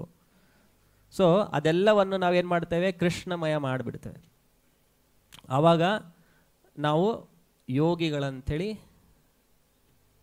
ಅನ್ನಿಸ್ಕೊಳ್ತೇವೆ. ಆವಾಗ ನಾವು ಭಕ್ತಿ ಯೋಗವನ್ನು ಪಾಲನೆ ಮಾಡ್ತಾ ಇರ್ತೇವೆ. ಸೊ ಇಲ್ಲಿ ಯುಧಿಷ್ಠಿರ ಮಹಾರಾಜರು ಒಂದು ಎಕ್ಸಾಂಪ್ಲರಿ ಇದು ಮಾಡ್ತಾ ಇದ್ದಾರೆ. ಇದು ಸಾಮಾನ್ಯ ಮನುಷ್ಯರು, ಸಾಮಾನ್ಯರಾಗಿರುವಂಥ ವ್ಯಕ್ತಿಗಳು ಇಂತಹ ಪಥವನ್ನು, ಅಂದರೆ ಇವರು ಸನ್ಯಾಸ ತೆಗೆದುಕೊಂಡು ಕಂಪ್ಲೀಟ್ ಆ ಶರೀರದ ಮೇಲೆ ಯಾವುದೇ ಅರಿವಿಲ್ಲದೆ ಥರ ಅವರು ತಮ್ಮ ಜೀವನವನ್ನು ನಡೆಸ್ತಾ ಇದ್ದಾರೆ. ಆಮೇಲೆ ಪ್ರಭುಪಾದರು ಹೇಳ್ತಾರೆ, ಇದು ಒಂದು ಯೋಗ ಪದ್ಧತಿ ಅಂಥೇಳಿ. ಇಲ್ಲಿಗ ಏನು ಡಿಸ್ಕ್ರೈಬ್ ಮಾಡಿದಾರಲ್ವ, ತನ್ನ ಇಂದ್ರಿಯವನ್ನು ಮನಸ್ಸನ್ನು ಪ್ರಾಣವನ್ನು ಉಸಿರಾಟದಲ್ಲಿನಗೊಳಿಸಿ ತನ್ನ ಇಡೀ ಅಸ್ತಿತ್ವವನ್ನು ಪಂಚಭೂತ ನಿರ್ಮಿತ ಶರೀರಕ್ಕೆ ತಂದು ಶರೀರವನ್ನು ಮೃತ್ಯುವಿಗೊಯ್ದನಂತೇಳಿ. ಸೊ ಇದು ಒಂದು ಯೋಗ ಪದ್ಧತಿ. ಆಮೇಲೆ ಈ ಯೋಗ ಪದ್ಧತಿಯನ್ನು ಹಿಂದಿನ ಕಾಲದಲ್ಲಿ ಯಾರು ರಾಜರ್ಷಿಗಳಿದ್ದರು, ಸೊ ಅವ್ರಿಗೆ ಈ ಯೋಗ ಪದ್ಧತಿ ಕೂಡ ಗೊತ್ತಿತ್ತು ಅಂಥೇಳಿ. ಸೊ ಅದರಿಂದಾಗಿ ಅವರು ಸಮಯ ಬಂದಾಗ ಅದನ್ನು ಕೂಡ ಯೂಸ್ ಮಾಡ್ಕೋಬೋದಿತ್ತು. ನಾವು ನೋಡ್ತೇವೆ ಎಕ್ಸಾಂಪಲ್ಲು ಯಾರ್ದು ಭೀಷ್ಮ ದೇವರು ಕೂಡ ಅವರು ಪ್ರಾಣತ್ಯಾಗ ಮಾಡಬೇಕಾದ್ರೆ ಅಲ್ಲೂ ಸಿಮಿಲರ್ ಡಿಸ್ಕ್ರಿಪ್ಷನ್ ಬರುತ್ತೆ ನಿಮಗೆ. ಆಮೇಲೆ ಇವರಲ್ಲಿ ಕೂಡ ಇದೇ ಡಿಸ್ಕ್ರಿಪ್ಷನ್ ಇದೆ. ಬಟ್ ತಾತ್ಪರ್ಯದಲ್ಲಿ ಪ್ರಭುಪಾದರದನ್ನು ಕ್ಲಾರಿಫೈ ಮಾಡಿದ್ದಾರೆ. ಅಂದರೆ ಅವರು ತಮ್ಮ ಮನಸ್ಸನ್ನು ಭಗವಂತನ ಸೇವೆಯಲ್ಲಿ ತೊಡಗಿಸಿದ್ರು ಅಂಥೇಳಿ. ಆಮೇಲೆ ಯೋಗ ಅಂತಂತಂದರೆ ಅಲ್ಟಿಮೇಟ್ಲಿ ಯೋಗ ಅಂತಂತಂದರೆ ಇಂದ್ರಿಯ ಸಂಯಮ ಅಂತಂತಂದರೆ ಇಂದ್ರಿಯಗಳನ್ನು ಕಂಟ್ರೋಲ್ ಮಾಡೋದು, ನಮ್ಮ ಹತೋಟಿಯಲ್ಲಿ ಇಡೋದು ಇಂದ್ರಿಯಗಳನ್ನು. ಸೊ ಈ ಅಷ್ಟಾಂಗ ಯೋಗ ಸಿಸ್ಟಮ್ ಏನಿದೆ ಅದರಲ್ಲಿ ಫೋರ್ಸ್ಫುಲಿ ಇಂದ್ರಿಯಗಳನ್ನು ನಿಯಂತ್ರಿಸಲಿಕ್ಕೆ ಟ್ರೈ ಮಾಡ್ತಾರೆ. ಬಟ್ ಭಕ್ತಿಯೋಗದಲ್ಲಿ ಇಂದ್ರಿಯಗಳನ್ನು ಭಗವಂತನ ಸೇವೆಯಲ್ಲಿ ತೊಡಗಿಸ್ತಾರೆ. ಅದರಿಂದಾಗಿ ಆಟೋಮೆಟಿಕ್ಕಾಗಿ ಏನಾಗುತ್ತೆ, ಇಂದ್ರಿಯಗಳು ಕಂಟ್ರೋಲ್ ಆಗಿಬಿಡುತ್ತೆ. ಸೊ ಪ್ರಭುಪಾದರು ಎಕ್ಸಾಂಪಲ್ ಕೊಡ್ತಾರೆ ವಿಶ್ವಾಮಿತ್ರ ಮುನಿಯವ್ರದ್ದು. ಸೊ ವಿಶ್ವಾಮಿತ್ರ ಮುನಿ ಅವರು ಈ ಯೋಗ ಪ್ರಾಕ್ಟೀಸ್ ಮಾಡಲಿಕ್ಕೆ ಅವರು ಕಾಡಲ್ಲಿ ಹೋಗಿ, ಯಾಕಂದರೆ ಇಂದ್ರಿಯಗಳಂತಂದರೆ ಆಲ್ವೇಸ್ ಡಿಸ್ಟರ್ಬ್ ಮಾಡ್ತಾ ಇರುತ್ತೆ. ಕಣ್ಣು, ಕಿವಿ, ಮೂಗು, ನಾಲಿಗೆ ಆಲ್ವೇಸ್ ಬೇಡ್ತಾ ಇರುತ್ತೆ ಎಲ್ಲ ಇಂದ್ರಿಯಗಳು. ಅದಕ್ಕೆ ಅವ್ರು ಏನು ಮಾಡ್ತಾರೆ, ಕಣ್ಣಿಂದ ನೋಡಿ ತುಂಬ ಡಿಸ್ಟರ್ಬ್ ಆಗ್ತದೆ ಅಂತೇಳಿ ಕಣ್ಣು ಮುಚ್ಕೊಂಡು ತಪಸ್ ಮಾಡ್ತಿರ್ತಾರೆ. ಬಟ್ ಒಂದು ಇಂದ್ರಿಯ ಇದಾಗಿದೆ ಅಂತಂದರೆ ಇನ್ನೊಂದು ಇಂದ್ರಿಯ ರೆಡಿ ಇರುತ್ತೆ ನಮಗೆ ಕೊಲ್ಲಲಿಕ್ಕೆ. ಸೊ ಅದು ತಪಸ್ ಮಾಡ್ತಾ ಇರೋದ್ರಿಂದ ಇಂದ್ರ ಅಲ್ಲಿ ಒಬ್ಬರು ಅಪ್ಸರೆಯನ್ನು ಕಳಿಸ್ತಾರೆ, ಮೇನಕಾ ಅಂಥೇಳಿ. ಸೊ ಅವ್ರೇನು ಮಾಡ್ತಾರೆ, ಅವ್ರ ಆ್ಯಂಕಲ್ ಬೆಲ್ಸನ್ನು ಶಬ್ದ ಮಾಡ್ತಾರೆ. ಸೊ ಕಣ್ಣು ಮುಚ್ಕೊಂಡಿದ್ದಾರೆ, but kivi is ready to kill the yogi. ಅವಾಗೇನಾಗುತ್ತೆ, ಅದರಿಂದ ಅವರು ಡಿಸ್ಟರ್ಬ್ ಆಗಿ ಅವರು ಕಣ್ಣು ತೆಗೆದು ನೋಡಿ ಅವರಿಂದ ಆಕರ್ಷಿತರಾಗಿ ಅವರು ತಮ್ಮ ಯೋಗ ಪದ್ಧತಿಯನ್ನು ಎಲ್ಲ ಬಿಟ್ಬಿಟ್ಟು ಮದುವೆ ಮಾಡಿಕೊಂಡು ಸಂಸಾರಸ್ಥರಾಗ್ತಾರೆ. ಆಮೇಲೆ ಅವರಿಗೆ ಶಕುಂತಲಾ ಅಂತೇಳಿ ಒಬ್ಬರು ಮಗಳು ಕೂಡ ಹುಡ್ತಾರೆ. ಬಟ್ ಆಮೇಲೆ ಅವರು ಮತ್ತೆ ಅವರಿಗೆ ರಿಯಲೈಸ್ ಆಗಿ ಆಮೇಲೆ ಮತ್ತೆ ಅವರು ಸಂಸಾರವನ್ನು ತ್ಯಾಗ ಮಾಡಿ ಮತ್ತೆ ತಮ್ಮ ಇದರಲ್ಲಿ ಕಂಟಿನ್ಯೂ ಆಗ್ತಾರೆ.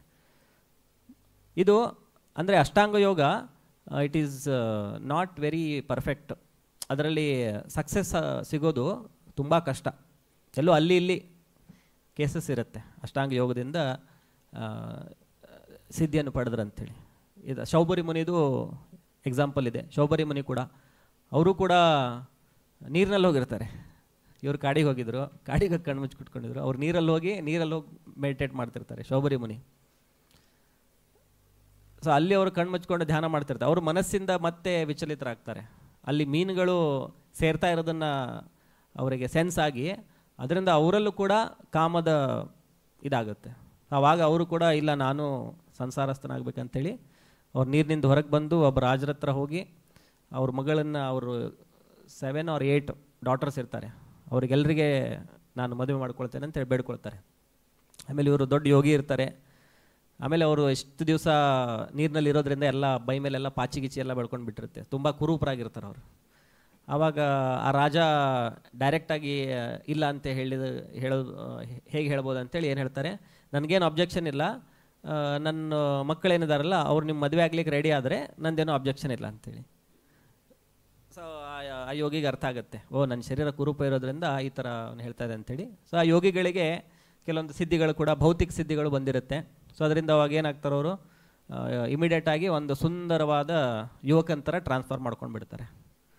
ಮಾಡಿಕೊಂಡು ರಾಜನೆಲ್ಲ ಡಾಟರ್ಸನ್ನು ಮದುವೆ ಮಾಡ್ಕೊಳ್ತಾರೆ. ಸೊ ಈ ಅಷ್ಟಾಂಗ ಯೋಗ ಏನಿದೆ ಅದರಲ್ಲಿ ರಿಸ್ಕ್ ತುಂಬ ಇದೆ. ಅದೇ ಭಕ್ತಿ ಯೋಗದಲ್ಲಿ ಎಕ್ಸಾಂಪಲ್ ಅಂಬರೀಷ್ ಮಹಾರಾಜರದ್ದು ಎಕ್ಸಾಂಪಲ್ ಇದೆ. ಅಂಬರೀಷ್ ಮಹಾರಾಜರು ಅವರು ದುರ್ವಾಸ ಮುನಿಯನ್ನೇ ಸೋಲಿಸಿದರು. ಅಂದರೆ ಅವರಾಗೇನು ಸೋಲಿಸಲಿಲ್ಲ, ದುರ್ವಾಸ ಮುನಿ ಅವರನ್ನು ತೊಂದರೆ ಕೊಡಲಿಕ್ಕೆ ಟ್ರೈ ಮಾಡ್ತಾರೆ. ಆವಾಗ ಭಗವಂತನ ಕೃಪೆಯಿಂದ ಭಗವಂತನೇ ಅವರನ್ನು ರಕ್ಷೆ ಕೊಡ್ತಾರೆ. ಆಮೇಲೆ ದುರ್ವಾಸ ಮುನಿನೇ ಬಂದು ಅವ್ರ ಕಾಲಿಗೆ ಬಿದ್ದು ಕ್ಷಮೆ ಕೇಳುವಾಗ ಆಗುತ್ತೆ. ಆಮೇಲೆ ಇನ್ನೊಂದು ಎಕ್ಸಾಂಪಲ್ ರೀಸೆಂಟ್ ಪಾಸ್ಟಲ್ಲಿ ಹರಿದಾಸ್ ಠಾಕೂರ್ದು ಎಕ್ಸಾಂಪಲ್ ಕೊಡ್ತಾರೆ. ಹರಿದಾಸ್ ಠಾಕೂರು ಅವರು ಒಂದು ಯುವಕರಾಗಿದ್ದಾಗ ಅವರು ಹರೇ ಕೃಷ್ಣ ಮಂತ್ರ ಜಪ ಮಾಡ್ತಿರ್ತಾರೆ. ಸೊ ಒಬ್ಬ ಅಲ್ಲಿಯ ಲೋಕಲ್ ವ್ಯಕ್ತಿ ಅವ್ರ ಮೇಲೆ ದ್ವೇಷದಿಂದ ಇವನು ಇಷ್ಟು ಫೇಮಸ್ ಆಗಿದ್ದಾನೆ, ಎಲ್ಲರೂ ಇವನಿಗೆ ಗೌರವ ಕೊಡ್ತಾರೆ, ನಾನು ಇಷ್ಟು ಪೊಸಿಷನಲ್ಲಿದ್ದರೂ ಕೂಡ ನನಗಷ್ಟು ಗೌರವ ಇಲ್ಲ ಅಂಥೇಳಿ ಈ ಒಂದು ರೆಪ್ಯುಟೇಷನನ್ನು ಹಾಳು ಮಾಡಬೇಕು ಅಂಥೇಳಿ ಒಬ್ಬ ವೇಶ್ಯನ್ನು ಕಳಿಸ್ತಾರೆ ಅವನ ಹತ್ರ. ರಾತ್ರಿ ಟೈಮಲ್ಲಿ ಹೋಗಿ ಅವನ ಮನಸ್ಸನ್ನು ವಿಚಲಿತ ಮಾಡು ಅಂಥೇಳಿ. ಸೊ ಆ ವೇಶ್ಯೆ ರಾತ್ರಿ ಟೈಮಲ್ಲಿ ಬಂದು, ಯಾಕಂದರೆ ಅವರು 24 hours ಜಪ ಮಾಡ್ತಿರ್ತಾರೆ ಹರಿದಾಸ್ ಠಾಕೂರ್. ಸೊ ಅವ್ರು ಬಂದುಬಿಟ್ಟು ಆ ವೇಶ್ಯೆ ಅವರಿಗೆ ಪ್ರಪೋಸ್ ಮಾಡ್ತಾರೆ. ಆವಾಗ ಹರಿದಾಸ್ ಠಾಕೂರ್ ಏನು ಹೇಳ್ತಾರೆ, ನಾನು ಒಂದು ಜಪ ಮಾಡೋದು ನಾನು ಪ್ರಾಣ ತೊಗೊಂಡಿದ್ದೇನೆ, ನನ್ನ ಜಪ ಇನ್ನೂ ಮುಗಿಲಿಲ್ಲ, ಸೊ ನನ್ನ ಜಪ ಮುಗಿದಾದ್ಮೇಲೆ ನಾನು ನಿನ್ನ ಜೊತೆ ಇದು ಮಾಡ್ತೇನೆ ಅಂಥೇಳಿ. ಸೊ ಅಲ್ಲಿವರೆಗೆ ನೀನು ವೇಟ್ ಮಾಡು ಅಂತೇಳಿ ಹೇಳ್ತಾರೆ. ಸೊ ಆ ವೇಶ್ಯೆ ಏನು ಮಾಡ್ತಾಳೆ, ಅಲ್ಲೇ ಕೂತ್ಕೊಂಡು ವೇಟ್ ಮಾಡ್ತಿರ್ತಾಳೆ ಹೊರಗಡೆ ಕೂತ್ಕೊಂಡು. ಆಮೇಲೆ ಇವರು ಜಪ ಮಾಡ್ತಿರ್ತಾರೆ ಅಲ್ಲಿ ಆ ಪ್ಲೇಸಲ್ಲಿ. ಆಮೇಲೆ ಬೆಳಗಾಗ್ಬಿಡುತ್ತೆ. ಬೆಳಗಾದ ಕೂಡಲೇ ಆ ವೇಶ್ಯೆ ಏನು ಮಾಡ್ತಾಳೆ, ಆಮೇಲೆ ಇವ್ರು ಹೇಳ್ತಾರೆ, ಸಾರಿ ಇವತ್ತು ನಂದು ಜಪ ಮುಗಿಲಿಲ್ಲ, ಸೊ ನೀವು ಇವತ್ತು ನೈಟ್ ಬನ್ನಿ, ನಂದು ಜಪ ನಾನು ಮುಗಿಸಿರ್ತೇನೆ, so then we will enjoy ಅಂಥೇಳಿ. ಸೊ ಆ ವೇಶ್ಯೆ ವಾಪಸ್ ಹೋಗ್ತಾರೆ, ಮತ್ತೆ ನೈಟ್ ಬರ್ತಾರೆ. ಮತ್ತೆ ನೈಟ್ ಬಂದುಬಿಟ್ಟು ಅವಾಗ ಹೇಳ್ತಾರೆ, ಇಲ್ಲ ಇನ್ನೂ ನನ್ನ ಜಪ ಕಂಪ್ಲೀಟ್ ಆಗಿಲ್ಲ, ಇನ್ನೂ ನಾನು ತುಂಬ ರೌಂಡ್ಸ್ ಬಾಕಿ ಇದೆ, ಬಟ್ ನೀವು ವೇಟ್ ಮಾಡಿ, ನಾನು ಜಪ ಮುಗಿದ ಮೇಲೆ ದೆನ್ ವಿ ವಿಲ್ ಎಂಜಾಯ್ ಅಂಥೇಳಿ. ಆಮೇಲೆ ಅವರು ಮತ್ತೆ ಕೂಡ ಇಡೀ ರಾತ್ರಿ ಜಪ ಮಾಡ್ತಿರ್ತಾರೆ. ಆಮೇಲೆ ಹೊರಗಡೆ ಕೂತ್ಕೊಂಡು ಅವರು ಕೇಳ್ತಾ ಕೇಳ್ತಾ ಕೇಳ್ತಾ ಮಧ್ಯದಲ್ಲಿ ನಿದ್ದೆ ಹೋಗ್ತಾರೆ, ಮತ್ತೆ ಬೆಳಗಾಗ್ಬಿಡುತ್ತೆ. ಸೊ ಮತ್ತೆ ಇಲ್ಲ ನೀವು ಇವತ್ತು ಹೋಗಿ ಇವತ್ತು ನೈಟು 100% ನಾನು ಮುಗಿಸೇ ಬಿಡ್ತೇನೆ ಅಂತೇಳಿ ಜಪ. ಸೊ ಮತ್ತೆ 3ನೇ ದಿವಸ ಕೂಡ ಅವ್ರು ಬರ್ತಾರೆ. ಸೊ ಬಂದಾಗ ಮತ್ತೆ ಅವರು ಅದೇ ಹೇಳ್ತಾರೆ, ಇನ್ನೊಂದು ಸ್ವಲ್ಪ ನಂದು ಜಪ ಉಳ್ಕೊಂಡಿದ್ದೆ, ನಾನು ಜಪ ಮಾಡಬೇಕು. ಆಮೇಲೆ ಅವರು ಅಲ್ಲೇ ಕೂತ್ಕೊಂಡಿರ್ತಾರೆ. ಆಮೇಲೆ ಭಗವಂತನ ಭಕ್ತರ ಅಸೋಸಿಯೇಷನಿಂದ, ಸಂಘದಿಂದ ಅವಳ ಮನಸ್ಸು ಕೂಡ ಸ್ಲೋ ಆಗಿ ಪರಿವರ್ತನೆ ಆಗ್ಲಿಕ್ಕೆ ಸ್ಟಾರ್ಟ್ ಆಗುತ್ತೆ. ಆಮೇಲೆ ಅವ್ರು ಜಪ ಮಾಡೋದು ಕೇಳ್ತಾ ಕೇಳ್ತಾ ಕೇಳ್ತಾ ಇವರು ಕೂಡ ಜಪ ಮಾಡ್ಲಿಕ್ಕೆ ಸ್ಟಾರ್ಟ್ ಮಾಡಿಬಿಡ್ತಾರೆ. ಅವರು ಕೂಡ ಹರೇ ಕೃಷ್ಣ ಮಂತ್ರ ಜಪ ಮಾಡ್ತಾ ಮಾಡ್ತಾ ಅವ್ರದ್ದು ಮನಸ್ಸು ಟ್ರಾನ್ಸ್ಫಾರ್ಮೇಷನ್ ಆಗಿ ಆಮೇಲೆ ಅವ್ರು ಏನು ಮಾಡ್ತಾರೆ, ಅವ್ರ ಕಾಲಿಗೆ ಬಿದ್ದು ಕ್ಷಮಾಪಣೆ ಕೇಳಿಬಿಡ್ತಾರೆ. ಇಲ್ಲ ಆ್ಯಕ್ಚುಲಿ ನನಗೆ ಆ ವ್ಯಕ್ತಿ ಕಳಿಸಿದ್ದ, ನಿಂದು ನಿಮ್ಮ ರೆಪ್ಯುಟೇಷನನ್ನು ಹಾಳು ಮಾಡಲಿಕ್ಕೆ ಈ ಥರ ಕಳಿಸಿದೆ ಅಂತೇಳಿ. ಆವಾಗ ಅವರೇ ಹೇಳ್ತಾರೆ, ನನಗೆ ಇದು ಮೊದಲೇ ಗೊತ್ತಿತ್ತು, ನನಗೆ ಮೊದಲೇ ಗೊತ್ತಿತ್ತು. ಸೊ ನಾನು ಬೇಕಂದರೆ ನೀವು ಬರೋಕ್ಕಿಂತ ಮುಂಚೆನೇ ನಾನು ಈ ಜಾಗ ಬಿಟ್ಟು ಹೋಗಿಬಿಡ್ಬೋದಿತ್ತು. ಆದರೆ ನಾನು ನಿಮ್ಮನ್ನು ಉದ್ಧಾರ ಮಾಡಲಿಕ್ಕೆ ಇಲ್ಲಿ ಇದ್ಕೊಂಡು ಜಪ ಮಾಡಿದೆ ಅಂತೇಳಿ. ಸೊ ಅದಾದಮೇಲೆ ಅವರಿಗೂ ಕೂಡ ಅವರು ದೀಕ್ಷೆ ಕೊಡ್ತಾರೆ. ದೀಕ್ಷೆ ಕೊಟ್ಟು ಹರೇ ಕೃಷ್ಣ ಮಂತ್ರ ಜಪ ಮಾಡಿ ಅಂತೇಳಿ. ಆಮೇಲೆ ಅವರು ತಮ್ಮದೆಲ್ಲ ಸ್ವತ್ತನ್ನು, ಅವ್ರು ತಮ್ಮದೆಲ್ಲ ಆಸ್ತಿಯನ್ನು ಎಲ್ಲ ಬ್ರಾಹ್ಮಣರಲ್ಲಿ ವೈಷ್ಣವರಲ್ಲಿ ದಾನ ಮಾಡಿ ಅವರು ಊರವರೆಗೆ ಒಂದು ಗುಡಿಸಲು ಥರ ಮಾಡಿಕೊಂಡು ತುಳಸಿ ಇಟ್ಕೊಂಡು ಅವರು ಕೂಡ ಜಪ ಮಾಡ್ಲಿಕ್ಕೆ ಸ್ಟಾರ್ಟ್ ಮಾಡ್ತಾರೆ. ಆಮೇಲೆ ಅವರನ್ನು ಲಕ್ಷ ಹೀರ ಅಂಥೇಳಿ ಹೆಸರಾಗುತ್ತೆ. ಅಂದರೆ ಅವರು ಕೂಡ ಪ್ರತಿ ದಿವಸ 1,00,000 ಹರೇ ಕೃಷ್ಣ ಅಂದರೆ ನಾಮವನ್ನು ಜಪ ಮಾಡ್ತಿರ್ತಾರೆ, ಕೃಷ್ಣನ ಹೆಸರನ್ನು. ಸೊ ಈ ಅಷ್ಟಾಂಗ ಯೋಗ ಮೆಥಡ್ ಏನಿದೆ ಅದು ರಿಸ್ಕ್ ತುಂಬ ಅದರಲ್ಲಿ. ಆಮೇಲೆ ಪ್ರಾಕ್ಟಿಕಲಿ ಮಾಡಲಿಕ್ಕೂ ಆಗಲ್ಲ, ಕಲಿಯುಗದಲ್ಲಿ ಅದು ಮಾಡಲಿಕ್ಕೂ ಆಗಲ್ಲ. ಸೊ ಕಲಿಯುಗದಲ್ಲಿ ಇರೋದು ಕೇವಲ ಹರೇ ಕೃಷ್ಣ ಮಹಾಮಂತ್ರ, ಕೇವಲ ಹರೇ ಕೃಷ್ಣ ಮಹಾಮಂತ್ರ ಒಂದೇ ಈ ಕಲಿಯುಗಕ್ಕೆ ಇರೋದು.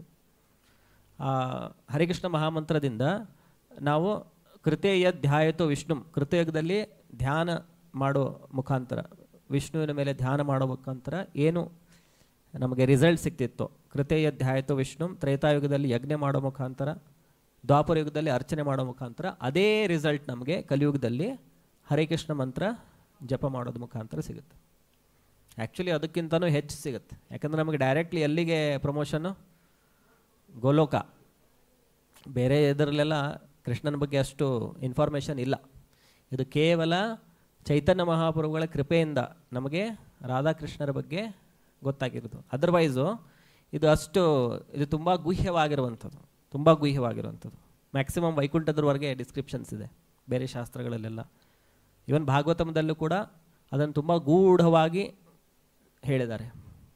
ಶುಕದೇವ ಗೋಸ್ವಾಮಿಗಳು ಕೃಷ್ಣಂದು ವೃಂದಾವನ ಪಾಸ್ ಟೈಮ್ಸನ್ನು ತುಂಬ ಗೂಢವಾಗಿ ಹೇಳಿದ್ದಾರೆ. ಆ ಗೂಢ ಅಂತಂತಂದರೆ ಒಬ್ಬ ಪಂಡಿತ ವ್ಯಕ್ತಿ, ಪಾಂಡಿತ್ಯ ಅಂತಂತಂದರೆ ಆ ಸಬ್ಜೆಕ್ಟನ್ನು ಡಿಸ್ಕ್ರೈಬ್ ಮಾಡಿದರೂ ಅದು ಯಾರಿಗೆ ಅರ್ಹತೆ ಇರುತ್ತೆ ಅವರು ಅದನ್ನು ತಿಳ್ಕೊತಾರೆ, ಯಾರಿಗೆ ಅರ್ಹತೆ ಇರಲ್ಲ ಅವರು ಅದನ್ನು ತಿಳ್ಕೊಳ್ಳಲ್ಲ. ಸೊ ಭಾಗವತಮದಲ್ಲಿ ಆ ಥರ ಕೃಷ್ಣನ, ರಾಧಾಕೃಷ್ಣ ಅವರ ಬಗ್ಗೆ ಆ ಥರ ಶುಕದೇವ ಗೋಸ್ವಾಮಿಗಳು ಗೂಢವಾಗಿ, ಓಪನ್ ಆಗಿ ಡಿಸ್ಕ್ರೈಬ್ ಮಾಡಿಲ್ಲ, ಗೂಢವಾಗಿ ಡಿಸ್ಕ್ರೈಬ್ ಮಾಡಿದ್ದಾರೆ.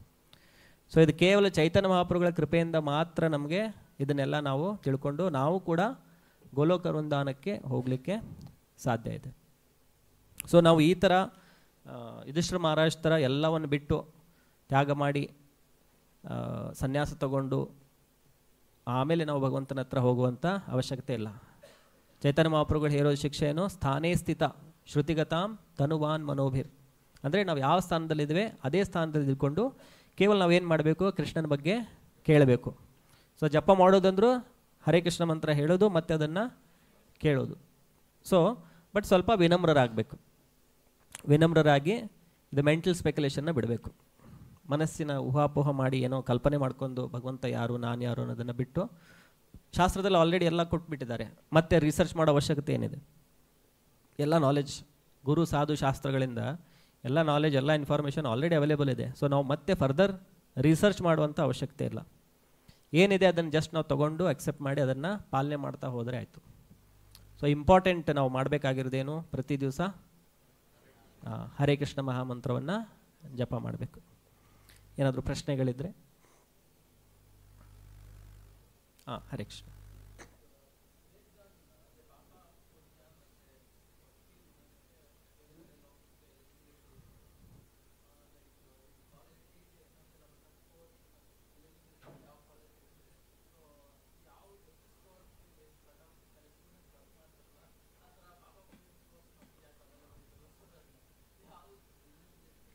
ಅಂದರೆ ಅಂದರೆ ಏನು ಮಾಡಲಿಕ್ಕೆ, ಎಲ್ಲಿ ಹೋಗಲಿಕ್ಕೆ ನಿಮಗೆ ಎಲಿಜಿಬಿಲಿಟಿ ಬೇಕು?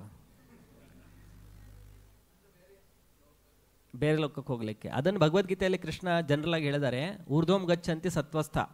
ಊರ್ಧ್ವ ಲೋಕಕ್ಕೆ ಹೋಗ್ಬೇಕಂತಂತಂದರೆ ಸತ್ವಗುಣವನ್ನು ಬೆಳೆಸ್ಕೋಬೇಕು. ಮಧ್ಯೆ ತಿಷ್ಟಂತಿ ರಾಜಸ, ಮಧ್ಯ ಲೋಕಗಳಿಗೆ ಹೋಗ್ಬೇಕಂತಂದರೆ ರಜಗುಣ. ಅಧೋ ಗಚ್ಚಂತಿ ತಾಮಸ, ಬೇರೆ ಜೀವಜಾತಿಗಳಲ್ಲಿ ಅಧೋ ಜಾತಿಗಳಲ್ಲಿ ಕೆಳಗಿನ ಸ್ಪೀಷೀಸಲ್ಲಿ ಹೋಗ್ಬೇಕಂದ್ರೆ ತಮೋ ಗುಣಗಳನ್ನು ಬೆಳೆಸ್ಕೋಬೇಕು. ಸೊ ಆಲ್ರೆಡಿ ಕ್ರೈಟೀರಿಯಾ ಕೊಟ್ಟಾಗಿದೆ. ಸೊ ನಾವು ತುಂಬ ತಮೋಗುಣದಲ್ಲಿ ಇದ್ಬಿಟ್ರೆ ನಾವೇನಾಗ್ತೇವೆ? ಪ್ರಾಣಿ ಪಕ್ಷಿಗಳಾಗ್ತೇವೆ. ರಜೋಗುಣದಲ್ಲಿದ್ದರೆ ಮತ್ತೆ ಭೂಲೋಕದಂತೆ ಲೋಕದಲ್ಲಿ ನಾವು ಜನ್ಮ ತಗೊಳ್ತೇವೆ. ಸತ್ವಗುಣ ಬೆಳೆಸಿದ್ರೆ ನಾವು ಊರ್ಧ್ವ ಲೋಕಕ್ಕೆ ಹೋಗ್ತೇವೆ. ಬಟ್ ನೀವು ಎಲ್ಲೇ ಹೋದರೂ ಅದು ಪರ್ಮನೆಂಟ್ ಇಲ್ಲ, ಟೆಂಪ್ರರಿ. ಮತ್ತಲ್ಲಿಂದ ಒದ್ದು ಹೊರಗಾಗ್ಬಿಡ್ತಾರೆ, ಕಿಕ್ಡ್ ಔಟ್. ಸ್ವಲ್ಪ ದಿವಸ ಇದ್ದಾದ್ಮೇಲೆ ಒದ್ದು ಹೊರಗಾಗ್ಬಿಡ್ತಾರೆ, ಟೈಮ್ ಮುಗಿತು ಹೋಗಿ ಅಂತೇಳಿ. ಸ್ವರ್ಗಕ್ಕೆ ಹೋದರೂ ಕೂಡ ಅಲ್ಲೂ ಶಾಶ್ವತ ಇಲ್ಲ. ಯಾಕಂದರೆ ಇಂದ್ರನ ಪದವಿನೇ ಶಾಶ್ವತ ಇಲ್ಲ. ಇಂದ್ರ ಅವನು ಸ್ವರ್ಗಕ್ಕೆ ರಾಜ, ಅವನ ಪದವಿನೇ ಶಾಶ್ವತ ಇಲ್ಲ. ಯಾಕಂದರೆ 1000 ಅಶ್ವಮೇಧ ಯಜ್ಞ ಮಾಡಿಬಿಟ್ರೆ ಮಾಡಿರೋ ವ್ಯಕ್ತಿಗೆ ಇಂದ್ರನಾಗುವಂಥ ಅರ್ಹತೆ ಬರುತ್ತೆ.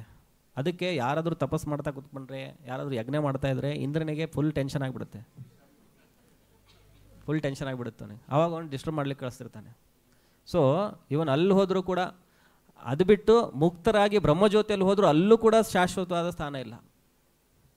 ಆರುಹ್ಯ ಕೃಚ್ಛ್ರೇಣ ಪರಂಪದ ಬ್ರಹ್ಮಜ್ಯೋತಿಯಲ್ಲಿ ಲೀನವಾದರೂ ಕೂಡ ಅಲ್ಲೂ ಕೂಡ ಶಾಶ್ವತ ಇಲ್ಲ, ಅಲ್ಲಿಂದನೂ ಪತನ ಆಗುತ್ತೆ. ನಾವು ಕೃಷ್ಣನ ಚರಣಕಮಲಗಳ ಆಶ್ರಯ ತಗೊಳ್ಳಿಲ್ಲ ಅಂತಂದರೆ. ಸೊ ಓನ್ಲಿ ನಮಗೆ ಸೇಫ್ ಸಿಚುವೇಶನ್ ಅಂತಂತಂದರೆ ಕೃಷ್ಣನ ಚರಣಕಮಲಗಳಲ್ಲಿ ನಾವು ನಮ್ಮ ಆಶ್ರಯವನ್ನು ತಗೋಬೇಕು. ಅದು ನಮಗೆ ಪರ್ಮನೆಂಟು. ಅಲ್ಲಿ ಹೋದರೆ ಮತ್ತೆ ವಾಪಸ್ ಬರುವಂಥ ಪರಿಸ್ಥಿತಿ ಇಲ್ಲ. ಅದು ಸಂಪೂರ್ಣ ಆನಂದಮಯವಾಗಿರುವಂಥ ಸ್ಥಿತಿ. ಸೊ ಅದು ಭಕ್ತಿಯ ಮುಖಾಂತರ ನಮಗೆ ಅಚೀವ್ ಆಗುತ್ತೆ. ಅದಕ್ಕೆ ಭಕ್ತಿ ಯೋಗ ಅಂಥೇಳಿ ನಾವು ಪಾಲನೆ ಮಾಡಬೇಕು. ಅದರಲ್ಲಿ ಇನಿಷಿಯಲಿ ನಾವು ಸಾಧನ ಭಕ್ತಿ ಅಂಥೇಳಿ ಮಾಡ್ತೇವೆ. ಸಾಧನ ಭಕ್ತಿ ಅಂತಂತಂದರೆ ನಮಗೆ ಕೃಷ್ಣನ ಮೇಲೆ ಪ್ರೇಮ ಇಲ್ಲದೇ ಇರೋದರಿಂದ, ಅದು ನಮ್ಮದೇನು ಸ್ವಾಭಾವಿಕ ಪ್ರೇಮ ಇದೆ ಕೃಷ್ಣನ ಮೇಲೆ, ಅದು ಕವರ್ ಆಗಿದೆ. ಅದು ಕವರ್ ಆಗಿರೋದ್ರಿಂದ ಅದು ನಿಯಮದ ಪ್ರಕಾರ ನಾವು ಅದನ್ನು ಪಾಲನೆ ಮಾಡಲಿಕ್ಕೆ ಸ್ಟಾರ್ಟ್ ಮಾಡ್ತೇವೆ. ನಿಯಮದ ಪ್ರಕಾರ, ಫಾರ್ ಎಕ್ಸಾಂಪಲ್ ಈಗ ನಾವು ಡೈಲಿ ಜಪ ಮಾಡಬೇಕು, ಇಷ್ಟು ಮಾಲೆ ಮಾಡಬೇಕಂತೇಳಿ ನಾವು ಒಂದು ನಿಯಮ ಮಾಡ್ತೇವೆ. ಆ ನಿಯಮದ ಪ್ರಕಾರ ನಾವು ಪಾಲನೆ ಮಾಡ್ತಾ ಹೋಗುತ್ತೆ. ಸೊ ಈ ಥರ ಭಕ್ತಿಯೋಗದಲ್ಲಿ ಅದು ಪ್ರೊಸೆಸ್ ಇದೆ. ನಾವು ಬೆಳಗ್ಗೆ ಡೈಲಿ ಎದ್ದು ಮಂಗಳಾರತಿ ಮಾಡಬೇಕು, ಗುರುಗಳ ಆಶ್ರಯ ತಗೋಬೇಕು, ಆದೋ ಗುರು ಆಶ್ರಯಂ, ಸದ್ಧರ್ಮ ಪೃಚ್ಛ, ಈ ಥರ ಎಲ್ಲ ಶಾಸ್ತ್ರಗಳಲ್ಲಿ ಡಿಸ್ಕ್ರೈಬ್ ಮಾಡಿದ್ದಾರೆ ರೂಪಗೋಸ್ವಾಮಿಗಳು. ಸಾಧನ ಭಕ್ತಿಯಿಂದ ಭಾವಭಕ್ತಿ, ಭಾವಭಕ್ತಿಯಿಂದ ಪ್ರೇಮ ಭಕ್ತಿ, ಈ ಥರ ಆತ್ಮದ ಕಾನ್ಷಿಯಸ್ನೆಸ್ ಪ್ಯೂರಿಫೈ ಆಗ್ತಾ ಹೋಗುತ್ತೆ. ಇದು scientific process, it's not some sentimental ಅಥವಾ ಇದಿಲ್ಲ, ಅದು ಸೈಂಟಿಫಿಕ್ ಪ್ರೋಸೆಸ್. ಸೈನ್ಸ್ ಅಂದ್ರೇನು?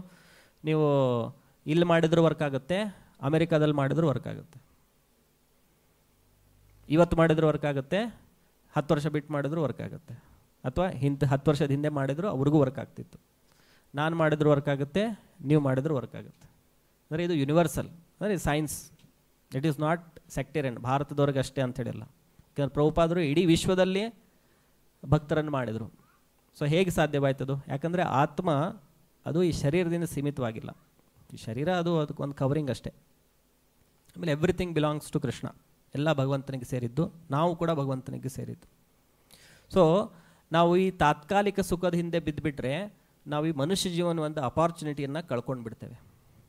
ಯಾಕಂದರೆ ಇದು ಎಷ್ಟೋ ವರ್ಷಗಳಾದಮೇಲೆ ಸಿಕ್ಕಿರುತ್ತೆ. ದುರ್ಲಭಂ ಮಾನುಷಂ ಜನ್ಮ ಅಂತ ಹೇಳ್ತಾರೆ. ಅದನ್ನು ನಾವು ಮಿಸ್ಯೂಸ್ ಮಾಡಿಬಿಟ್ರೆ we are called fools.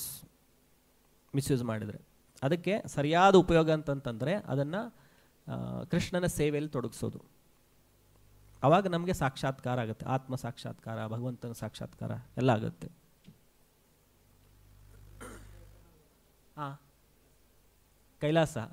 Kailasa ಅದು ಬಿಯಾಂಡ್ ಮಟೀರಿಯಲ್ ವರ್ಲ್ಡ್ ಏನಿದೆ ಅದು ಇಟರ್ನಲ್, ಬಿಯಾಂಡ್ ಮಟೀರಿಯಲ್ ವರ್ಲ್ಡ್ ಇರೋದು. ಈ ಭೌತಿಕ ಸಂಸಾರದಲ್ಲಿರೋದು ಅದು ಕ್ರಿಯೇಷನ್ ಆಗುತ್ತೆ ಮತ್ತು ಇದಾಗುತ್ತೆ. ಇಟ್ ಇಸ್ ಲೈಕ್ ಅಲ್ಲಿದೆ ಒಂದು ಪ್ರತಿರೂಪ ಇದ್ದಂಗೆ. ಇಲ್ಲಿ ಹೇಗೆ ವೃಂದಾವನ ಇದೆ ಅಲ್ವಾ, Vrindavan is a replica of the spiritual world in the material world.